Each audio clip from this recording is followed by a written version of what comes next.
वाटलं आपल्या पुरता विचार बरा नाही. मी आहे शूर, माझी आई तशी नाही. एकटी घाबरलीस ना म्हणूनच तर सोडून तुला लांब गेलो नाही.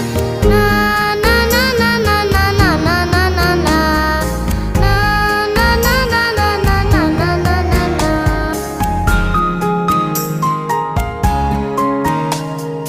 खिडकी वाचली नुसती तरी धडपडून उठेल.